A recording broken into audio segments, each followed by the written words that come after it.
heard that one of you is going into the Grand Teton National Park this summer. Is on my short list to go to the Grand Tetons. How many of you have been to the Grand Tetons before?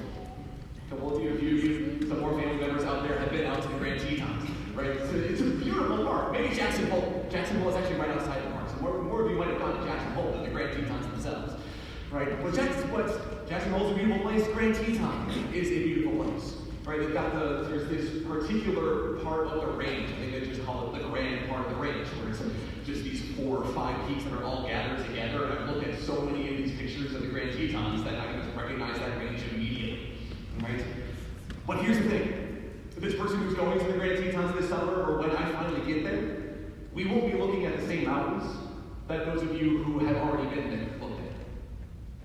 Right? The mountains have changed, actually. This particular picturesque range in the Grand Tetons, it's changed. This past fall, there was a major rock fall in that whole section. So that's all the pictures that I'm looking at on Instagram of this range, all of that range that anybody else who's been there has seen. It no longer looks like that. It's actually a noticeable difference that this mountain range has changed. Because the Grand Tetons aren't done. Right? This mountain range in Wyoming is not done being formed. Right? It's actually considered a young mountain range. It's a little bit younger than the Rocky Mountains, and it's definitely younger than the Appalachian Mountains. Right?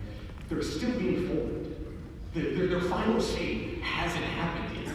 It's still going on. It's still happening. Which is a brilliant thing, that when the book of Sirach tonight, when it talks about the wonders of creation, the beauty of creation, now it can lead us to the glory of God. What that really encourages me is that creation isn't done.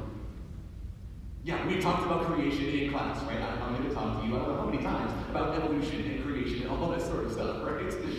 But so we talk about how creation has happened. We talk about the beginning of it. But that's just the beginning. Creation isn't done yet. Creation is still happening. God, the Creator, is still at work to bring about how He desires things to be. And new things are still coming about within creation. If you don't think about that, just look at Mrs. Fonseca. There is a new creation in her womb, right? But it's about 7 or 8 months ago, this was not. Now, this person is. Right? Creation is still happening. New creation is still going on, which I think can give a whole lot of hope to you ignorants. You're not done yet. Thanks be to God. You're not done yet. Yeah, you might be done here at St Hubert Catholic Church, but you are not done. You are God's creation. From all eternity, God, who is love itself, has known that you were meant to be. And so He's brought you into creation. But you aren't done being created yet. You haven't taken your final form yet. And again, thanks be to God, right? Imagine if we never changed for the rest of our lives. If the way you are tonight is how you will be for the next 70, 80 years, however long we get, right?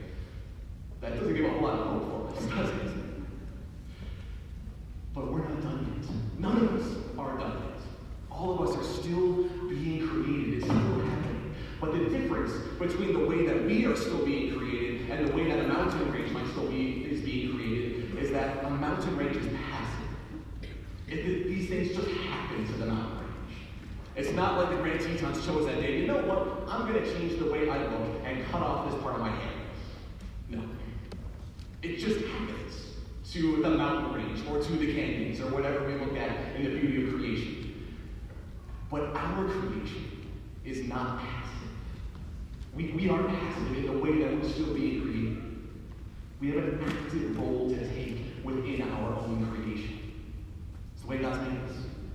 Right? He's given us this free choice, this free will to have a role to play in who we ultimately become.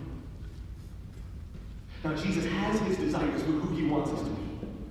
And He's going to be constantly pouring out grace, pouring out mercy. He's going to be continuing to have that movement of the Spirit that you just received a couple of months ago more powerfully in confirmation. The Spirit is still going to be moving you and drawing you and strengthening you to become the person that God desires you to be. But you still have an active role in it. You still have your own part to play. Because ultimately, who we become is who we were yesterday with the choices that we made today. Who we ultimately become is who the person we were yesterday, plus the choices that we have made today. Because every single choice that we make forms who we ultimately are. And that's the active role we get to play. And this choice is helped by grace. It's guided by grace. And our God never abandons us so that he can lead us into the choices he desires us to make. But he'll always leave us free. He'll always give us that place in our own creation so that we have this active role to play. Tonight you are done at St Hubert Catholic Church. However long it's been, however many years you have been here, whether it's just been this 1 year or whether it's been 10 years. Tonight you are done at St Hubert Catholic Church. But you are not done. You still have so much more to become. And God knows who you are meant to become.